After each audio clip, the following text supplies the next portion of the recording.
Welcome to another episode of More Bang for Her Buck, a show that encourages conversations around women and money. The key to our freedom, to our independence, to our empowerment is, fortunately or unfortunately, deeply entangled in conversations around money, whether that be negotiations, whether that be savings, whether that be asking for more. And I believe that the more conversations we can have around money, the better we're able to untangle that key, take it out for ourselves, and allow ourselves the freedom we so deserve. And those are the conversations that I want to have. Pritti Dugar, who is joining us right now, is a senior legal consultant at Sara Advocates, and she is one of the most forthright, most honest, most no-nonsense, no sugarcoating women I have ever met. Thank you for being on the show. Thank you so much, Mal. Pritti. And I know that you're going to bring to the table so many answers for so many women, because no matter what we talk about outside, you see the brass tacks of it. You see the black and white of it from the legal point of view. So how long have you been practicing law in the UAE? For me, it's been 15 years of living in the UAE. Wow. And as far as practicing is concerned, hardcore law firm practice, it's been about 9 years. Wow. And 9 years, you have had, I don't know, hundreds, thousands of conversations with women. I want to start with the first conversation I asked you on the phone call when we met. And you said, I speak to homemakers and women every single day. What are some of your key takeaways? So, most homemakers that I come across, especially when they are seeking for divorce, they are completely clueless about finances, because they feel that we women, as the wives in the relationship, we show commitment by not talking about finance. So it's like, if I talk about finance, what will I be looked at as? How is the husband going to judge me? How is the family going to, look at me for? How dare she speak about finance? These are the kind of inhibitions that a woman already has in mind, which is why they're never discussed. So cluelessness is the commonality between all the homemakers that I deal with. And when I say cluelessness, it means that not knowing what the husband's assets are, what his liabilities are, how much does he earn, not having knowledge about basic documentation. This is generally what I come across for almost every case. Even not having a marriage certificate as a document, which is the starting point for a divorce. So which is quite ironic, because many of them are educated women, highly educated women who have chosen not to work in the marriage.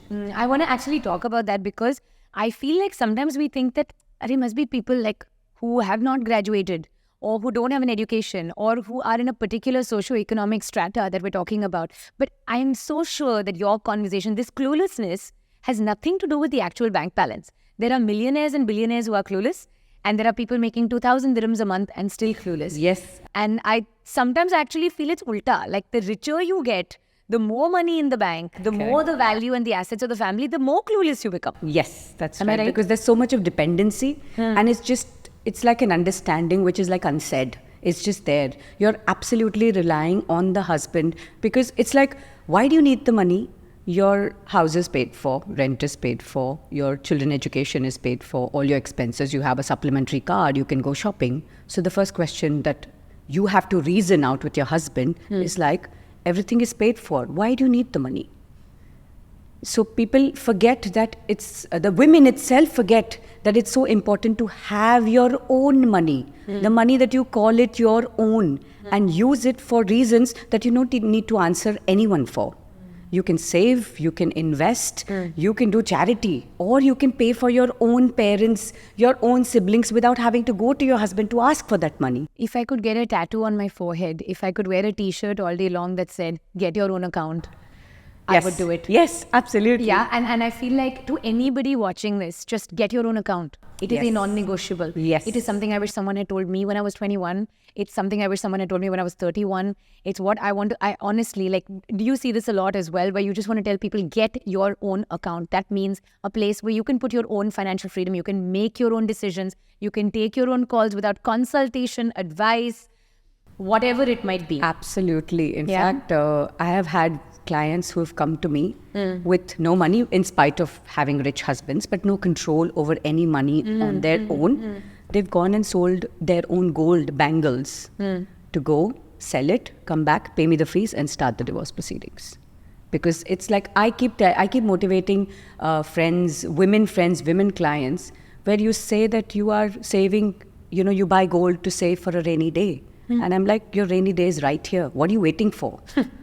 Spend that gold on buying freedom for yourself, because this is an important decision you need to make, and you just can't keep waiting because you feel that you don't have the finances. Couldn't agree more. I couldn't agree more. Where do we start these conversations with our husbands? Because as one of our previous guests, very rightly pointed out, the first time a woman starts to learn about money is either death or divorce.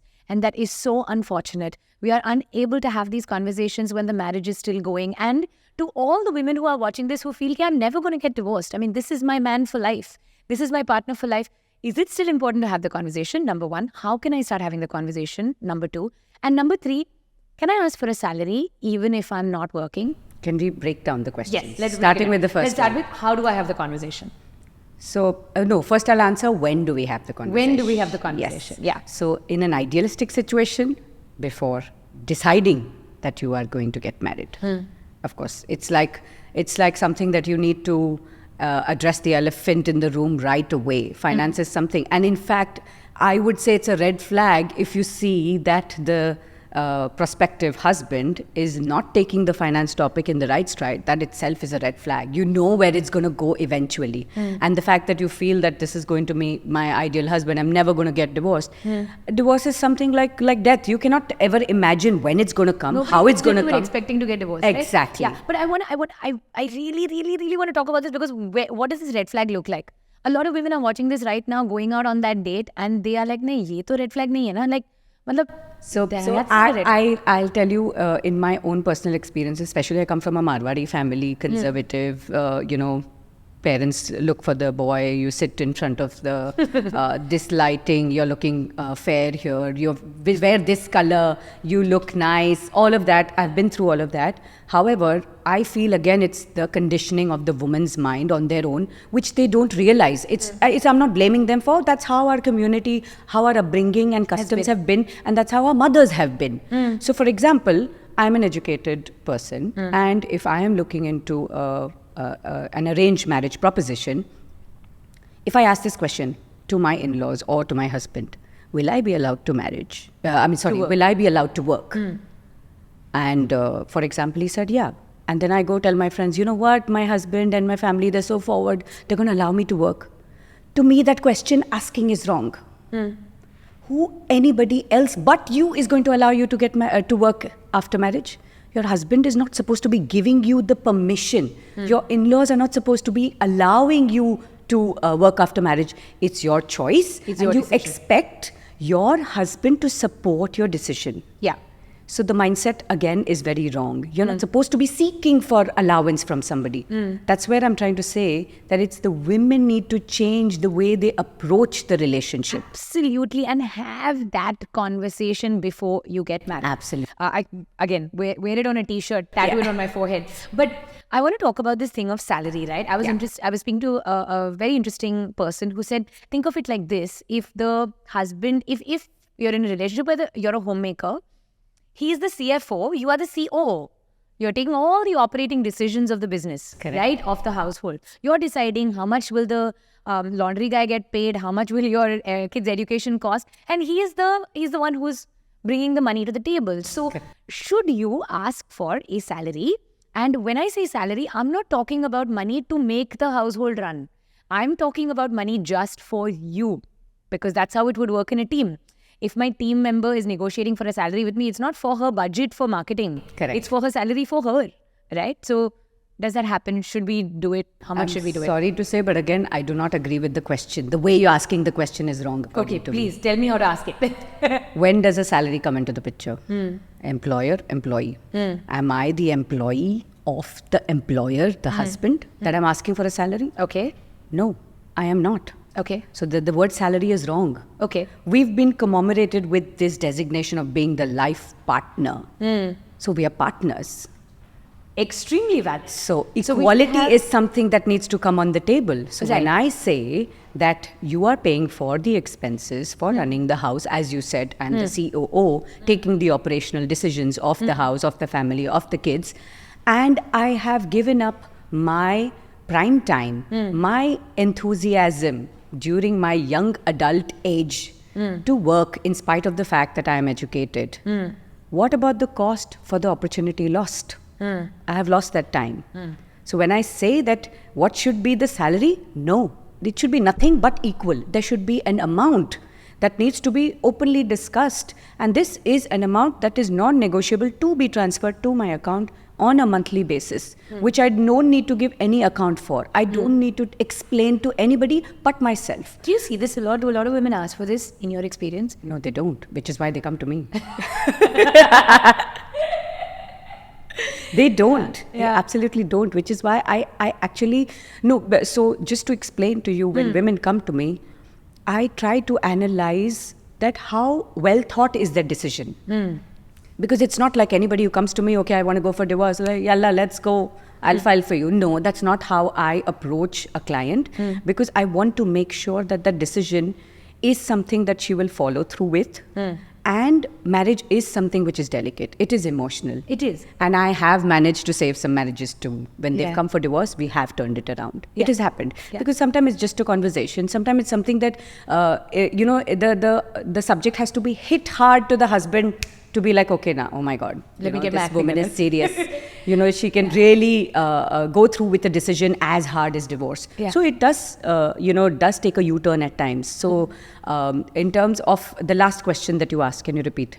About the negotiating for a payout. For a payout. Let As me I said, understand. anything but equal is my philosophy, because it's a partnership. It's not an employer-employee relationship. There shouldn't be a salary. This should be revised in terms of what is required for her self-worth. What is it that she believes in herself? Right. Yes, of course, keeping into mind the husband financial situation, because it's something that they both come together and decide. It cannot be a unilateral decision. Correct. So a friend of mine, actually, one of our other guests on the show, Parul, she was telling me about how one of her friends, when the wife decided to follow the husband to the UAE for a job, which is the case for most of the women in the including me. UAE, right? Yes. Including you. Yes. So the story was that the husband said, hey, look, I'm going to be making significantly more because I've taken this UAE job. You are currently making, say, X thousand or X lakhs in India every year. So I will fulfill that financial requirement to you. So I will transfer that amount to you every month when you come to the UAE. Now, my question is, year on year in a regular job, you would negotiate for a pay hike, right? You would go to the table and you would say, look, this is the value I've brought to the bottom line. This is how much the revenue has grown because of me. So I deserve a 10% raise, or I deserve a 5% raise, or whatever the case may be. First of all, I hope more women negotiate for that. But it's particularly difficult to do it when you are in a marriage. Do you find a lot of women asking for that? Because the man's financial capabilities have possibly grown a lot in 10 years. Yeah, what I was making when I was 23 and what I was making when I was 33 are very different numbers. Shouldn't your payout also be changing? So payout is something, as I said, it should be revised on an annual basis. It's like standard of living percentage, inflation. We living in UAE, what rent were you paying 2 years ago and what rent are you paying today? So it's, and again, as you rightly said, he has grown year on year with his job, with his business. He's providing for the kids. So definitely, this is something that should be negotiated. But your question that you would like me to answer, that do women actually do that? No, because they don't even seek the need of asking for that annual payment. This is a one-off example in terms of my career as of now. I have not come across with any homemaker who gets a monthly allowance where she has asked for it. Oh my God. Yeah. 9 years in this business. Yeah. Hundreds of women, hundreds of homemakers. Yes. Just look at the potential of what we are likely to change if we get 10 conversations going after this. If 10 people who have watched this podcast go back and tell their husbands, I think we need to revise that number. There's also a reasoning behind it, because most of the women, when they actually take the decision of going ahead with a divorce, they actually have already started the journey of becoming financially independent on their own. Because that's actually one of the main reasons why they're not able to take that step. Yeah. So the lioness in them actually, comes to the fore. The survival instinct, because that's what we are. We are the emotionally stronger human being in the relationship. True that. So we actually go ahead. I have motivated a few friends of mine to say that, what are you in it for? She's like, no, I'm depending on my husband. So she actually took took up with a small job, then a better job, admin job, going ahead, then you get that confidence, because when you have the money of your own, you're able to take harder decisions, which is when, luckily, the women come to me that they have already started their journey. Right? Courage is contagious. Yes. If you show courage in one part of your life, Correct. heaven help the people in the other parts of your life, because it is going to translate very quickly. Absolutely. And I guess that's one of the reasons why women are not being allowed to work, because you know that completely changes the negotiation of the marriage. It completely changes. It's a fear. It's the male ego. It is the fact that, the how much ever we talk about equality, but still it is the male ego which will always be right above you, which will not allow them to make the decisions which may not sound right, which may not look right, because again, they're like, oh, you're the man of the house. How can you let that happen? These kind of anecdotes which we hear in common, it's actually something that is the women deal with on a daily basis. True that. I want to talk about, I think you, Priti, are like gynecologists. you know everybody's deepest, darkest secrets. What are some of the biggest mistakes you see being made time after time after time? And every woman walking into your office thinks they're the only one. So they don't think they're the only one, fortunately. Okay. So as I said, documentation, lack of knowledge of what they need to have in terms of marriage certificate, finances. Here I'm talking about a scenario where it is the husband who is at fault. From the woman's perspective, of course, because the woman is my client. Of course, there are always two sides to a story. So I never get to know the other side unless and until I'm doing a mutual divorce, which is where I have both the people sitting on the table and we are discussing and how we move forward. So when it comes to the mistakes that they make or things that they were not aware of is mainly due to finances, because they just do not know what is required, what is it that they will get in terms of kids, the custody, what is it that the payout would be, what is it that the alimony would be, what is it that they can ask for. So that cluelessness is the main important aspect that I deal with for all of my clients who are homemakers, of course. Yeah. I think you said something on a phone call that really stuck with me. And I'm going to paraphrase this. It's like you should not negotiate on an empty stomach, right? Because you are already, I think most women who walk into a divorce lawyer's office are so emotionally depleted. They're so tired. They're so exhausted. They're so unloved. They feel so like at the pits, right? And in that place, when you negotiate, you will walk away with anything. You'll say just whatever, give me whatever and I will leave. I don't care. Yes. And that's just the worst place to start a negotiation. Full stop, from wherever you might be in life, right? So I think what you're bringing up here about having that awareness and making those negotiations when your stomach is full, when you're at full capacity, So when your tank is I'll at just full. interrupt you there. So the woman comes to me, and then what I say is, you don't need to tell me in terms of what you think you will get. You just tell me what all does he have, what all is it that you have. Put everything on the table. Then I will guide you. What is it that you should ask for? What is it that you can aim for? So that education comes from my end. First, I just tell them, you don't decide for yourself. I will do the decision making for you. And I will help you in making that decision, because I will ask you those questions, which are the uncomfortable questions, so that you can ask them forward. So I prepare the document for them in advance, and then I say, now go negotiate. Now go and ask. Okay. So I want to talk about that. Yeah. What are the laws about divorce with kids and without kids in the UAE? Like what can a woman ask for? Like what should I know going in? So let's talk about first divorce and then wills. Yeah. Do you want to talk about the prenuptial agreement? Because Yes, that is actually, something that we touched on the phone. Very interesting. Yeah. Because I've been considering a prenup. Okay. And I think it's really interesting because here are two people now, and I see this more and more often, at least in my circle of friends, where we've got two equal partners, both running their own successful businesses, both with their own financial worth in life. And is it such a bad thing to say that, look, buddy, these are my assets and this is what I'm not going to share. This part I'll share with you. This part I'll not share with you. Same you do. It's absolutely fine. It's normal. Yeah. It is acceptable under the new law, which has come in UAE effective February 2023. So it's actually called as the terms and conditions that a couple can write on paper in the form of an agreement and use it while registering their marriage under the law. Wow. So it is absolutely legal. It is doable. It is something, it's just a hard conversation. Not many people want to face it. But the fact that they've agreed upon facing it, there are a lot of parameters that they can look into in terms of assets and liabilities that you are already bringing into the marriage. Okay. Because again, as you said, businesses, you are of a certain age, you've taken loans, you don't want to be responsible for the loans Someone that misses he them. has taken. Yeah. In terms of properties that would be owned in future, will they be owned jointly, or for that matter, bank accounts, investments, whatever those financial investments that the two people in the marriage are planning to go ahead for. So how will that go in terms of children?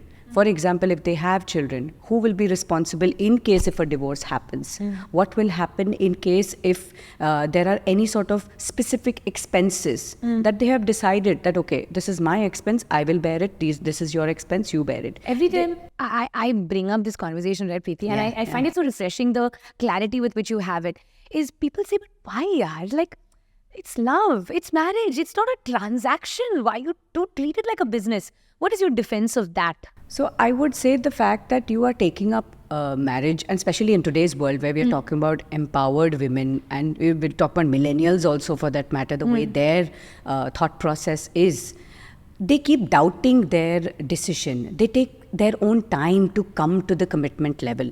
So the fact that they have taken their time to judge that relationship, one more addition to that list of questions that you have in order to judge that relationship to move ahead. The fact that this question is not being addressed by both parties, that like I said earlier, it's a red flag. It's something that it needs to be talked further upon, not trying to push people to go ahead out of the relationship and not go ahead with getting married, but at least discuss it further, bring up that topic, talk about it, address it. How much does it cost? Because a lot of people are like, now what, I'll go pay a lawyer 30,000 dirhams to make For a prenup? No, it's not 30,000 dirhams. How much is it? Could be anywhere between 5 to 10. Okay. Think about that. Yeah, you it depends probably, on- at a wedding ceremony, you probably spend 5,000 dirhams on your hair and makeup. Absolutely. There you go. I like that comparison. I'm going to use it next time. So that's a far more important thing. And all of that expense goes into waste because you then go for a divorce. Imagine the ROI on the investment that you do on spending your marriage expenses. Exactly. So before you get a conversation going about your lehenga, have Yes. a conversation going about your prenup. Catch more of this conversation with Pritti Dugar on our next episode, next Monday on More Bang for Her Buck.